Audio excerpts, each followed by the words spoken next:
Have you ever felt like, despite all your effort, nothing really seems to work out? You stress, overthink, and try so hard to control everything. Yet the more you chase after perfection, the more it slips away, just out of reach. The tighter your grip, the faster it fades.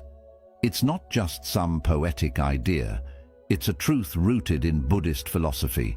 In a world where we're constantly seeking validation, approval, and the illusion of control, what if the real path to peace is found in simply letting go? Take a moment and ask yourself, how much of your suffering have you created by holding on so tightly? This isn't about being indifferent or uncaring. It's about setting yourself free from the chains of your own expectations. What you're about to hear might change the way you look at everything, because when you finally let go, when you stop fighting, life has a way of falling into place naturally. The issue isn't the world around you, it's the pressure you put on yourself. Here's the key. Once you release that pressure, everything starts to align. If there's one lesson you take from this, let it be this. And trust me, stay until the end. There's a powerful insight waiting for you that could shift your entire perspective.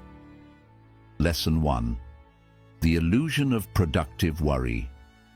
Worry often wears the mask of productivity. It feels necessary, like it's keeping you on track, but in reality, it does nothing but drain your energy. If you've ever felt overwhelmed by stress, you know exactly what I mean. Maybe it's been a constant companion, convincing you that if you just care a little more, do a little more, you'll finally be in control. But what if I told you that your endless worrying isn't helping you, it's only weighing you down? Picture a rocking chair.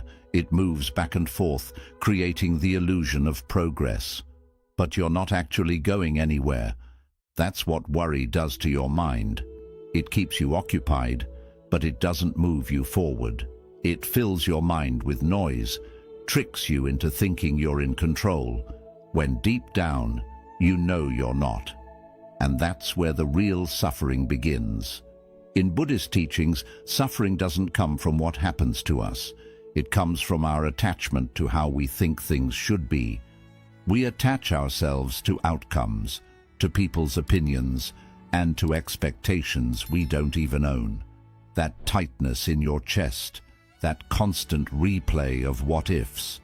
It's not responsibility, it's attachment. It's the illusion that you need to fix everything, to control the uncontrollable. So, let me ask you, how much of your stress comes from trying to meet someone else's expectations? How much of your anxiety is rooted in something that's not even your responsibility? If the answer is a lot, you're not alone. Buddha's teachings on detachment weren't meant to make us indifferent. They were meant to set us free. When we stop clinging, worrying, and obsessing, we stop reacting and start responding. We act instead of overthinking. And that shift happens through presence. Take a deep breath. Feel the earth beneath you. Focus on this moment, not the endless parade of possible outcomes. You see, worry convinces you that you're preparing for the worst. But most of the time, you're just stuck in the past or anxiously rehearsing future pain. You think you're planning, but really you're just recycling fear.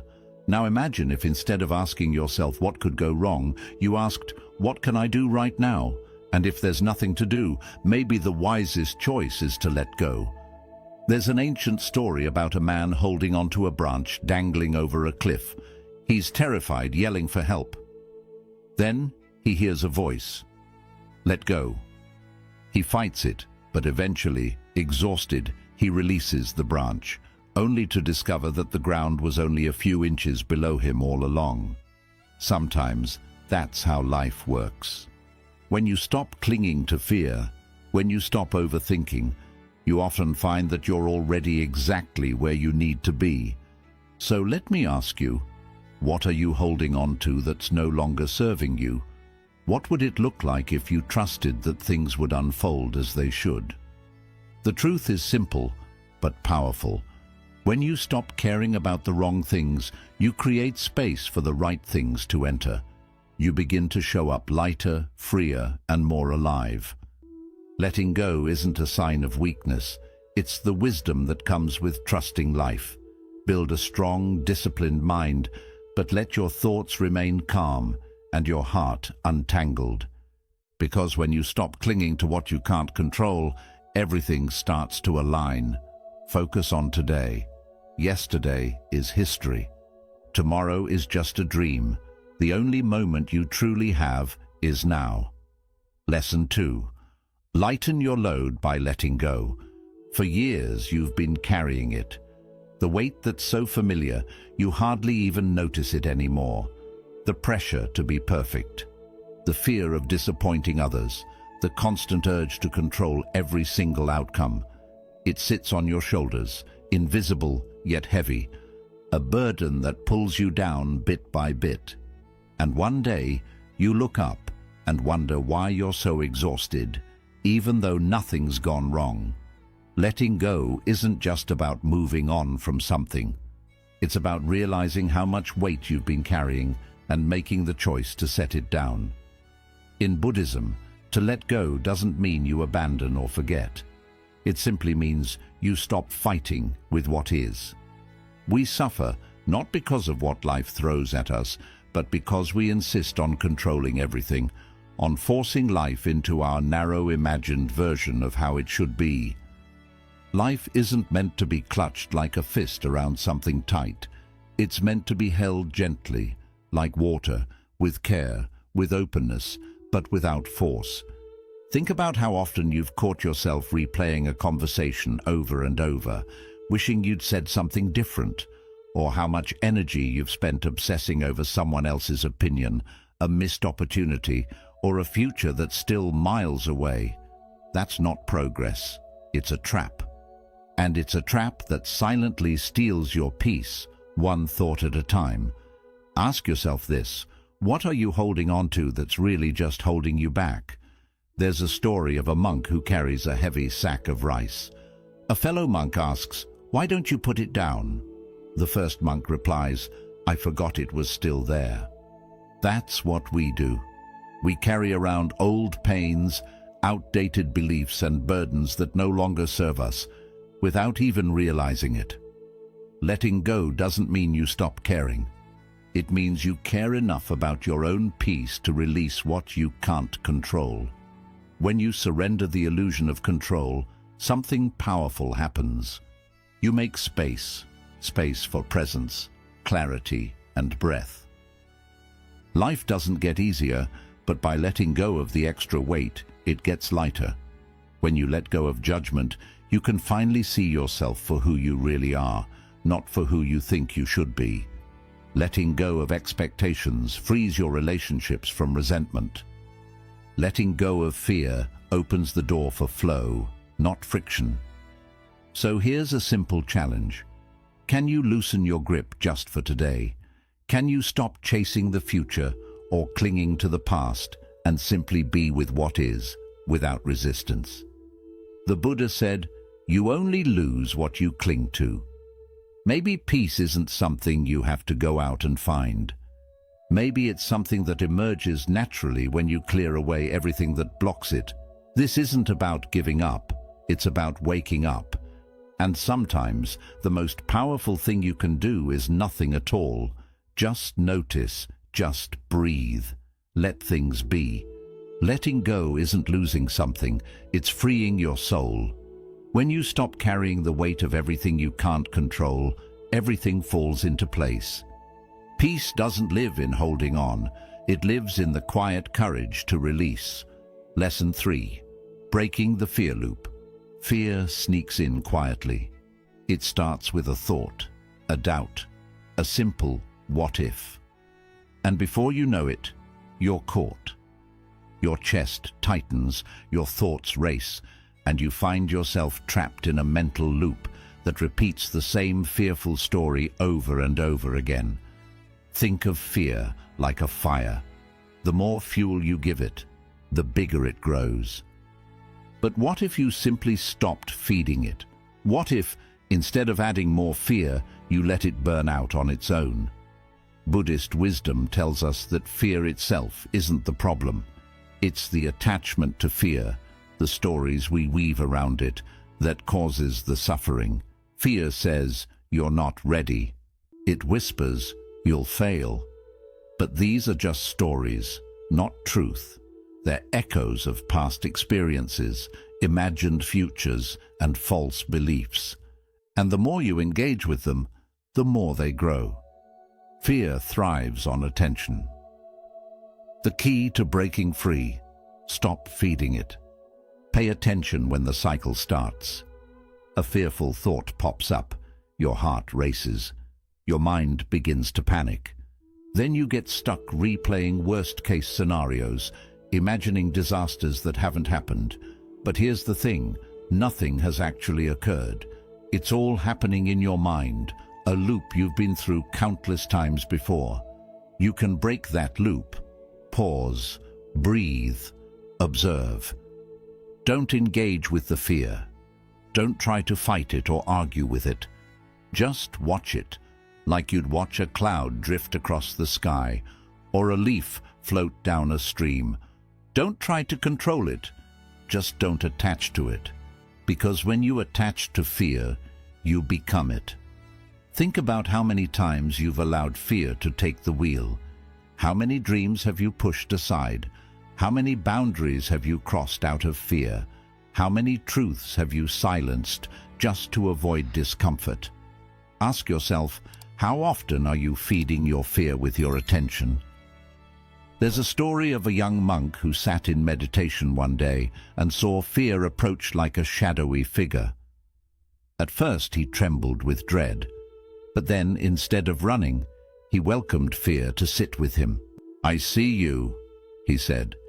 "You can sit here, but you don't get to speak." And as he did this, fear faded, powerless against his awareness. This is the power of mindfulness. It disrupts the cycle.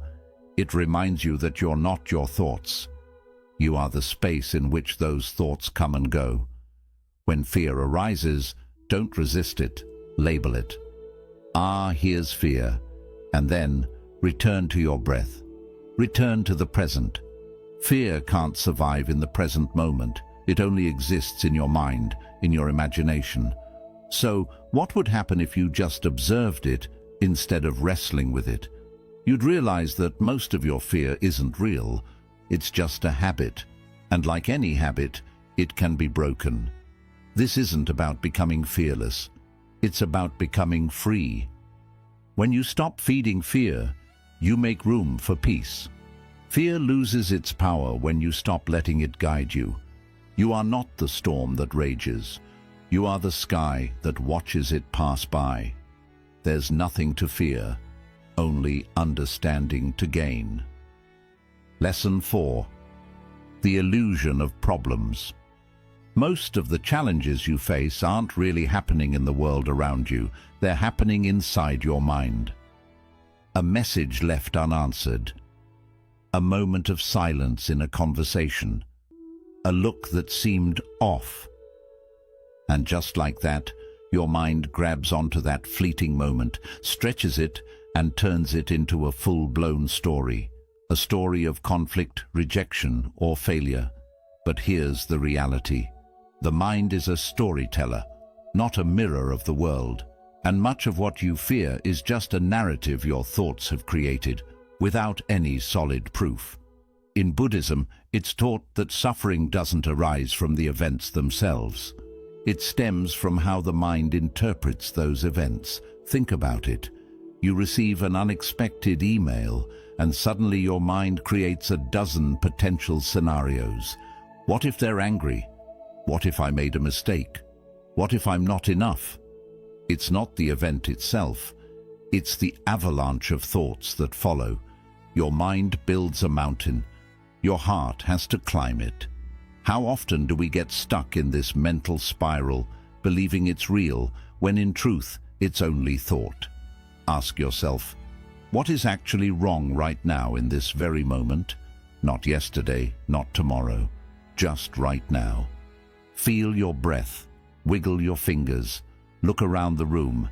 More often than not, in this exact moment, you're safe. Yet, your thoughts have transported you to some imagined place, a place that feels threatening, a place full of weight and heaviness.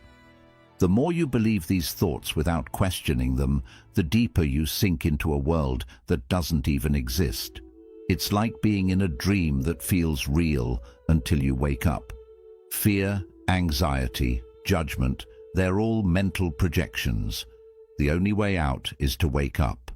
Come back to your breath. Come back to your body. Come back to now. Because life is happening now. Peace starts now. The present moment is simple. The mind, however, complicates it. How many times has your mind turned something small into a disaster, only for you to realize later it was never a problem in the first place? That's the power of the mind. It creates entire worlds from assumptions. But just because a thought feels true doesn't mean it is. Not every thought deserves your belief. Not every story should be given center stage. Imagine yourself sitting in a movie theater watching an intense dramatic film. Suddenly, you remember you're not in the movie. You're just watching it unfold on the screen. That's how you need to treat your thoughts. Don't get caught up in the drama. Be the observer, not the character. Ask yourself, are you living in a mental simulation? Are you mistaking your thoughts for reality? If the answer is yes, then pause. Feel your feet on the floor. Listen to the sounds around you. Anchor yourself to what's real. Because most of the problems you face are just thoughts disguised as reality. You don't need to solve what doesn't exist. You only need to see it for what it truly is. True peace begins when you stop reacting to the movie playing in your mind. Your thoughts are like clouds passing through the sky. You are the sky, vast, open and free. The mind creates the abyss, but your heart crosses it. Lesson number 5. When you pause, the mind calms down. Life moves at such a fast pace. Your thoughts, your reactions, your schedule, and even your constant scrolling. With everything happening so quickly, it's no wonder you feel overwhelmed, anxious, or lost. But here's the truth. Your mind isn't tired from thinking too much. It's tired from never getting a break. Think about a glass of muddy water. If you keep stirring it, the water remains cloudy. But if you let it sit still for a while, the dirt slowly sinks to the bottom and clarity returns. Your mind is much like that glass of water. It doesn't need to be fixed. It needs stillness. In Buddhism, there's a profound teaching that wisdom doesn't arise from constant noise or reaction. It emerges in the quiet moments, in the pause. When you take a moment to stop, even for just a second, the constant stream of thoughts begins to lose its grip on you. The storm of what-ifs, fears and judgments starts to settle. One deep breath is all it takes to shift your mental weather. It's subtle, quiet, but it's incredibly transformative. Stillness is where clarity waits for you. How often do you find yourself reacting before even thinking? Someone says something that triggers you and you snap back. A thought pops into your head and you spiral into a cycle of worry. A notification buzzes and you're immediately chasing it. But what if, instead of jumping into that automatic reaction, you paused for just a moment? Just one breath, just 1 second of stillness. That pause is powerful. It breaks the cycle. It brings you back to the present. In that moment, you can choose to respond rather than simply react. Stillness isn't something you do when you've got no other choice. It should become a habit. Try walking without your phone in your hand, eating without distraction, or sitting without rushing through your thoughts. Not because it's trendy, but because your mind craves that space. Stillness is not inactivity. It's actually the most conscious action you can take. It's a choice. I choose to be here. I am not controlled by the endless chatter in my mind. When was the last time you truly paused? We often believe that productivity comes from doing more, being constantly busy. But the real power lies in doing less. Doing less, but doing it with intention. There's a saying from a monk that goes, if you're too busy to sit quietly for 10 minutes a day, you should sit for an hour. When life feels frantic and overwhelming, that's when your soul needs silence the most. Stillness doesn't mean you have to remove all sound or distractions around you. It means you stop identifying with the noise inside your mind. You become the observer, not the participant. Think of your thoughts like clouds floating across the sky. You don't need to grab them or hold on to them. You simply watch them pass by. Your thoughts are visitors, not permanent truths. In this stillness, you reconnect with something deeper. You realize that you are not your thoughts. You are the awareness behind them. So take a moment right now. Pause. Breathe deeply and mindfully. Feel the air entering and leaving your body.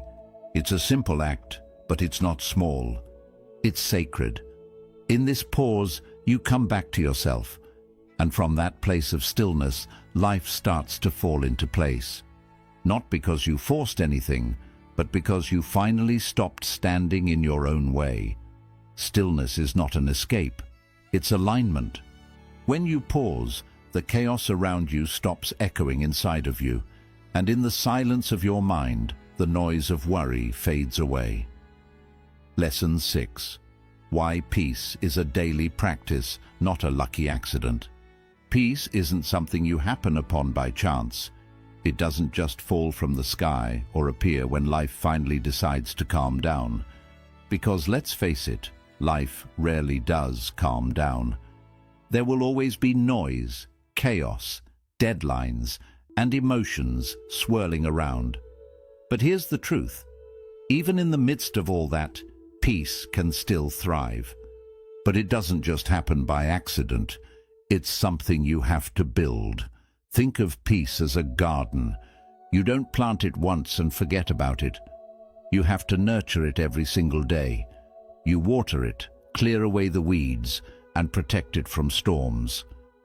That's how peace grows and stays with you, with daily attention.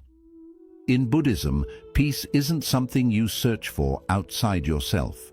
It's something you become. One of the most profound teachings is, do not seek peace, be peace. It hits deep because it reminds us that peace isn't found in the world around us. It's cultivated within us. Every time you breathe with awareness, every moment you resist the urge to react, every time you pause before responding, those are acts of peace. Each one is like a drop of water nourishing your inner garden. Many people treat peace as if it's a luxury, something to seek only when they're completely burnt out. But what if peace were part of your daily rhythm? Not some grand ritual, but a simple practice. 5 minutes of silence before checking your phone, a few deep breaths before bed, a walk without distractions, or a moment of gratitude after a stressful day. These aren't just nice-to-haves, they're lifelines. So ask yourself, what have you done today to feed your peace? Not your ambitions, not your obligations, but your inner peace. If the answer is nothing, it's not because you're broken. You're simply disconnected from your source. But you can reconnect, slowly and deliberately. Don't wait for the world to quiet down. Instead, start building that quiet within yourself. Peace is a habit, and like any habit, it grows with consistency, not perfection. You don't need an hour of meditation. You need 5 minutes every day, done with intention. Because those small actions, repeated consistently, will eventually create massive results. Peace compounds like interest. It starts small, but over time it becomes transformative. You might say, but I'm too anxious, or my mind won't sit still. That's okay. You don't practice peace because you already feel calm. You practice it because you're not. The anxious mind isn't something that blocks peace. It's actually the reason you need peace in the first place. Peace doesn't mean there are no thoughts. It means there's space around them. It's the ability to notice the storm inside without becoming part of it. The world will keep throwing endless distractions at you, most of them noisy, urgent, and exhausting. But when you stop chasing outside approval, when you stop trying to control everything, something wonderful begins to happen. Peace begins to rise on its own.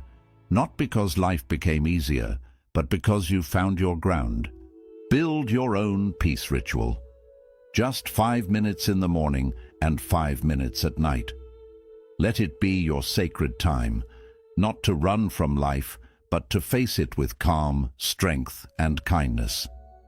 Peace isn't something that happens by chance. It's a choice you make every day. Don't wait around for peace to come to you. Start living peacefully. Don't go looking for peace. Become peace. Lesson 7.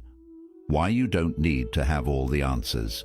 We've been taught to think that certainty means security, that if we just collect enough answers, make solid plans and solve every problem, life will finally feel clear. But the truth is, this idea that you need to have it all figured out is actually what causes your anxiety. Life was never supposed to be a solved puzzle. It's more like a flowing river, and rivers don't need directions, they need movement. The more tightly you hold on to the need to know, the more you fight the current, and the more you fight it, the more you struggle. Wisdom doesn't come from trying to control life. It comes from releasing the need to control it. Buddhism doesn't ask you to conquer everything. It gently encourages you to stop needing to. Think about how often you wait for clarity before allowing yourself to feel at peace. I'll relax once I know everything. But what if clarity isn't the first step? What if peace comes not from knowing, but from releasing the need to know? There's deep relief in that simple truth. You don't need to know what's coming next. You don't need a 5-year plan, a sure result, or the perfect solution. What you really need is presence. You need trust in the flow. Uncertainty isn't something wrong with life. It's part of how it works. It's the space where new possibilities are born. When you stop filling that space with fear and simply stay with it, something changes. You shift from resisting to receiving, from worry to awareness, from control to curiosity. And with that shift, life starts to unfold more smoothly, more beautifully, because you're no longer standing in your own way. So ask yourself, are you chasing after answers, or are you choosing presence? There's a big difference. One waits for certainty before peace, the other finds peace even in uncertainty. One leads to exhaustion, the other leads to freedom. The mind always tries to tie everything up in clear conclusions. But wisdom doesn't come from having all the answers. It comes from being at peace with not knowing and still moving forward. As Zen wisdom says, let go or be dragged. And there's no better place to apply this than in your need for control. When you let go of the illusion that you have to figure everything out, you become free. Not passive, not uncaring, but flexible, like water, able to adjust, bend, and still reach exactly where you're meant to go. That's not weakness. That's real strength. You don't need all the answers. What you really need is trust. Trust in your path. Trust in yourself. Trust that even when things don't make sense, they're still unfolding with meaning. And in that trust, you'll find a strength that certainty could never offer. Let the river guide you. You don't need to fight against the current anymore. The mind longs for answers, but the soul longs for peace. And peace doesn't come from fixing everything. It comes from letting go. It's not having all the answers that brings wisdom. It's learning to accept, not knowing. Each idea we've shared today is a doorway out of the storm. You were never meant to sink in anxiety, overthinking, or fear.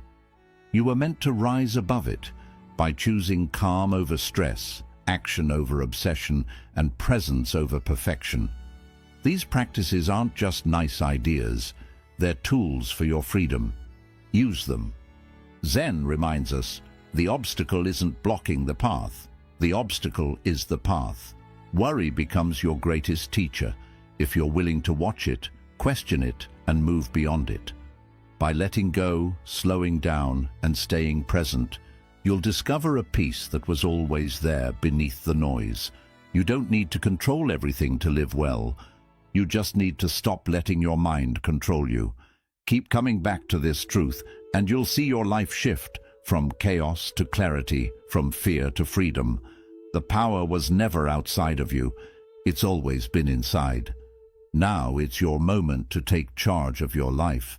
If this message touched you, like and share the video to help spread peace in a world that deeply needs it.